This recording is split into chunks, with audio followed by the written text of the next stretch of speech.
وَلَقَدْ يَسَّرْنَا الْقُرْآنَ لِلذِّكْرِ فَهَلْ مِن مُّدَّكِرٍ نحمده ونصلي على رسوله الكريم أما بعد فأعوذ بالله من الشيطان الرجيم بسم الله الرحمن الرحيم رب اشرح لي صدري ويسر لي أمري واحلل عقدة من لساني يفقهوا قولي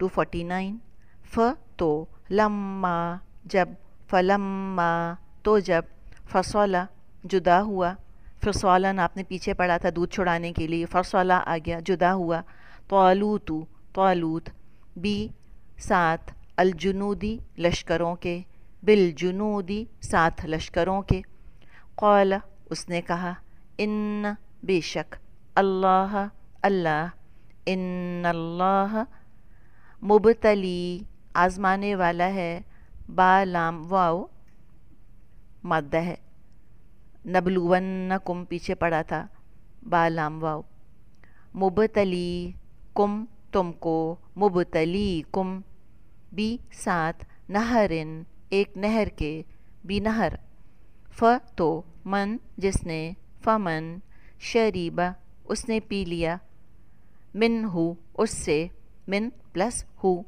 ف تو لیسا وہ نہیں فلیسا منی مجھ سے من پلس یا جو ہے یہ دیکھیں متکلم کی ضمیر ہے آپ نے ہاں پڑھا آپ نے ہو پڑھا آپ نے ہم پڑھا اتنے سارے آپ نے ضمائر پڑھ لیے تو یہ جو یا ہوتی ہے یہ فرسٹ پرسن سنگولر کا پروناؤن ہے یہ متکلم واحد کی ضمیر ہے یا اور جب من کے ساتھ اس کو جوڑا یا کو جوڑا تو ایک اور نون کا اضافہ کر دیا اس کو نون وقایا کہا جاتا ہے نون وقایا ساتھ میں اس کو جوڑ دیا ورنہ منی پڑھنا بہت مشکل تھا تو منی ہو گیا ایک تو من کا نون آ گیا من پلس ایک نون وقایا آ گیا اور پلس یہاں پر یا جڑی ہوئی ہے منی مجھ سے وہ اور من جس نے لم نہ یطعم اس نے چکھا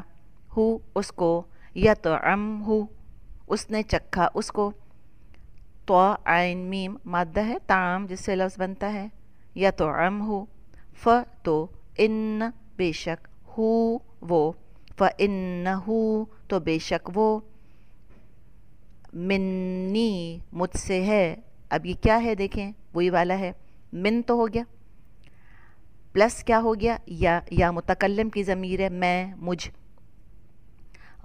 مجھے یا متکلم جو جڑی ہوئی ہے یہ ہا ہو جیسے آپ نے پڑھی ہیں یہ یا ہے متکلم کی اچھا تو من آ گیا پلس یا آ گیا اب من کو یا سے جوڑنے کے لیے کیا بات کی تھی ابھی ہم نے کہ ایک اور نون کا اضافہ کر دیا اس کے معنی کچھ بھی نہیں ہوتے بس نام ہے اس کا وقایا بچانا تلفظ کی مشکل سے بچا لیا آسانی پیدا کر دی منی پڑھنا بڑا آسان ہے تو اگر کھولیں اس کو تو کیا بنے گا من پلس نون وقایا پلس یا منی اللہ سوائے من جو اغترفا وہ چلو بھر لے من اغترفا جو وہ چلو بھر لے غین رفا مادہ ہے غرفتن ایک چلو بی ساتھ یدی ہاتھ کے ہی اپنے بی یدی ہی ساتھ ہاتھ کے اپنے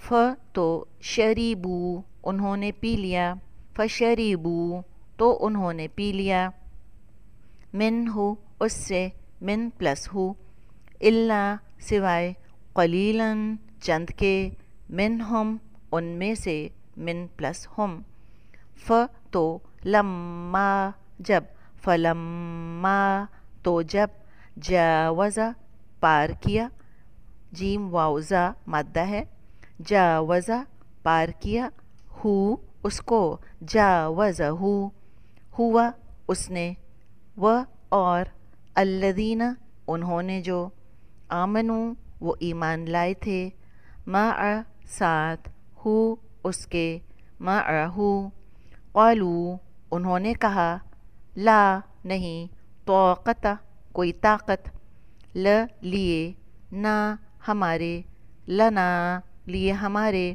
الیوم آج بھی ساتھ جالوت جالوت یہ بھی نام ہے قرآن میں اور کہیں نہیں آئے گا بھی جالوت ساتھ جالوت و اور جنودی لشکروں کے ہی اس کے جیم نون دال مادہ ہے جنودی ہی لشکروں کے اس کے قال بولے الذین جو لوگ یظنون وہ یقین رکھتے تھے.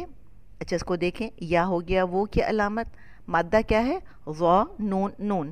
اب کیا بچا واو نون. واو نون کس کی علامت ہوتا ہے؟ شروع میں یا دیکھا آپ نے آخر میں واو نون دیکھا. اب یہ فعل مضارع ہے مذکر ہے اور جمع ہے.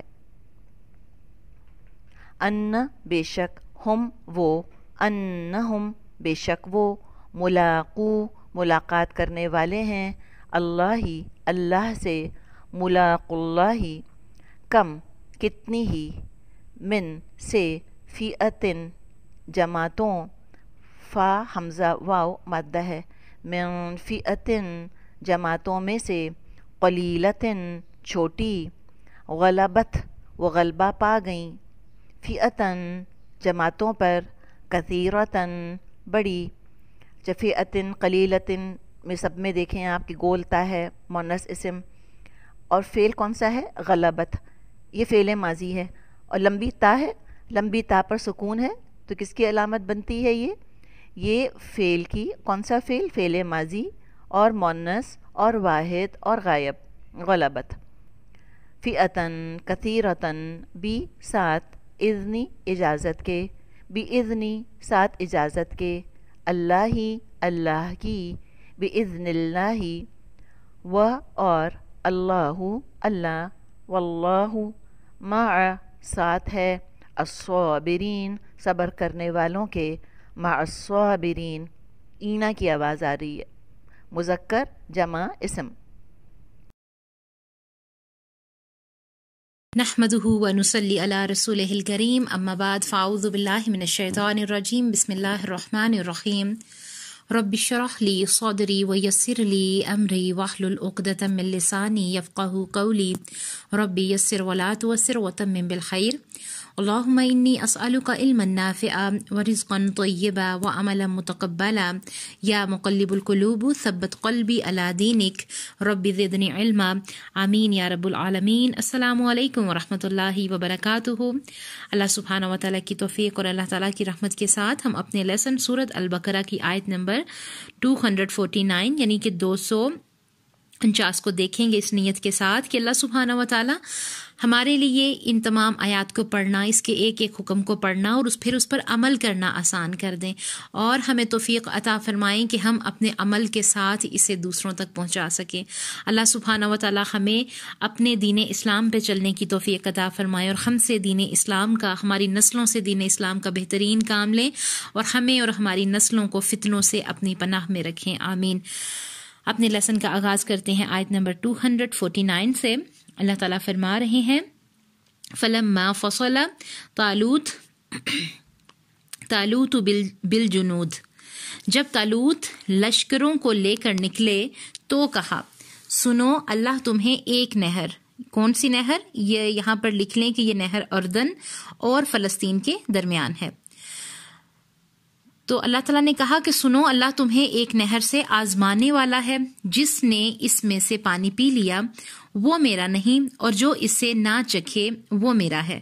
ہاں یہ اور بات ہے کہ اپنے ہاتھ سے ایک چلو بھر لے لیکن سوائے چند کے باقی سب نے وہ پانی پی لیا. یہاں پر دیکھیں کہ اطاعت امیر کی اطاعت ٹھیک ہے ہر حال میں ضروری ہوتی ہے لیکن انہوں نے یہ اطاعت نہیں کی. پھر آگے کہا جا رہا ہے کہ طالوت مومنین سمیت جب نہر سے گزر گئے تو وہ لوگ کہنے لگے آج تو ہم میں طاقت نہیں کہ جالوت اور اس کے لشکروں سے لڑیں. لیکن اللہ کی ملاقات پر یقین رکھنے والوں نے کہا بس اوقات چھوٹی اور تھوڑی سی جماعتیں بڑی اور بہت سی جماعتوں پر اللہ کے حکم سے غلبہ پا لیتی ہیں. اللہ صبر کرنے والوں کے ساتھ ہے. واللہ مع الصابرین. یہاں پر دیکھیں کہ ہم نے دیکھا کہ نہر کا تو پتہ چلا کہ اردن اور فلسطین کے درمیان یعنی کہ موجود ہے. ابن کثیر میں اس کا ذکر ملتا ہے. اب یہاں پر آگے جو ہے اطاعت ہے کہ اطاعت امیر ہر حال میں ضروری ہے، تاہم دشمن سے مارکہ آرائی کے وقت تو اس کی اہمیت دو چند بلکہ صدو چند ہو جاتی ہے۔ دوسرے جنگ میں کامیابی کے لیے بھی یہ ضروری ہے کہ فوج اس دوران میں بھوک، پیاس اور دیگر مصائب کا سامنا کرتی ہے، نہایت صبر اور حوصلے سے سب کو برداشت کرنا پڑتا ہے۔ چنانچہ ان دونوں باتوں کی تربیت اور امتحان کے لیے طالوت نے کہا کہ نہر پر تمہاری پہلی آزمائش ہوگی، جس نے پانی پی لیا اس کا مجھ سے کوئی تعلق نہیں ہوگا۔ لیکن اس سے تنبیہ کے باوجود اکثریت نے پانی پی لیا۔ ان کی تعداد میں مفسرین نے مختلف اقوال نقل کیے ہیں کہ اس طرح نہ پینے والوں کی تعداد 313 بتائی گئی جو اصحاب بدر کی تعداد ہے، واللہ عالم۔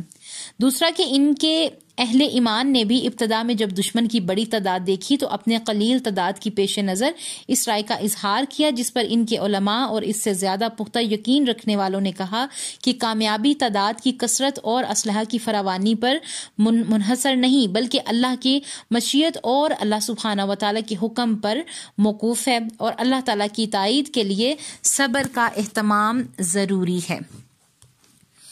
ظاہری حکمت یہ ہے کہ زیادہ پانی پینے سے انسان بوجھل ہو جاتا ہے۔ یہاں یہ پیغام ملتا ہے کہ جیسا کہ نبی صلی اللہ علیہ وآلہ وسلم نے فرمایا کہ اس دنیا میں ایسے رہو جیسے اجنبی ہو اور راہ چلتے مسافر، صرف تھوڑی سی دنیا لے لو، ضرورت کے مطابق پیٹ بھرنے کی کوشش نہ کرو۔ جو دنیا داری میں پیٹ بھرنے چاہتے ہیں وہ اللہ کے حکم کو نہیں مان سکتے، نہیں کام کر سکتے۔ اب انہیں حکم تو یہ تھا کہ تھوڑی سی ضرورت کے مطابق پانی پی سکتے تھے، لیکن جب پانی سامنے آیا، اپنا کوئی فائدہ نظر آیا تو یہ سب کام بھول گئے۔ باتیں تو بڑی کریں، جب عمل کا وقت آئے تو اپنی مرضی کر لی۔ پھر جب باقی لوگ طالوت کے ساتھ گئے تو کہنے لگے کہ آج ہم میں سے جالوت اور اس کے لشکر سے مقابلہ کرنے کی طاقت نہیں۔ اب اپنے لیے دعا کریں کہ یا اللہ ہمیں ان میں سے نہ کرنا جو تیرا حکم نہیں مانتے، جو انکار کر دیتے ہیں۔ نبی کو کہنے کی ضرورت ہی نہیں پڑی تو وہ خود ہی پیچھے ہو جاتے ہیں۔ جو سنتوں پر عمل نہیں کرنا چاہتے وہ پھر راستے میں رک جاتے ہیں۔ یاد رکھیں جو نبی کی نافرمانی کرے ان سے نیک اعمال کرنے کی صلاحیت چھن جاتی ہے۔ آج ہم اپنا حال دیکھ لیں، ہماری زندگی نبی والی زندگی نہیں ہے۔ یہ جہاد ہے کہ ہم دین کا کام بھی کریں تو دنیا کے کام بھی پورے کریں۔ جب کچے پکے ایمان والے پیچھے ہٹ جائیں تو ایمان والے حوصلہ مند رہیں۔ اللہ تعالیٰ کے نبی صلی اللہ علیہ وسلم کے ساتھ بھی تھوڑے لوگ تھے لیکن مضبوط قدم سے جمے رہے۔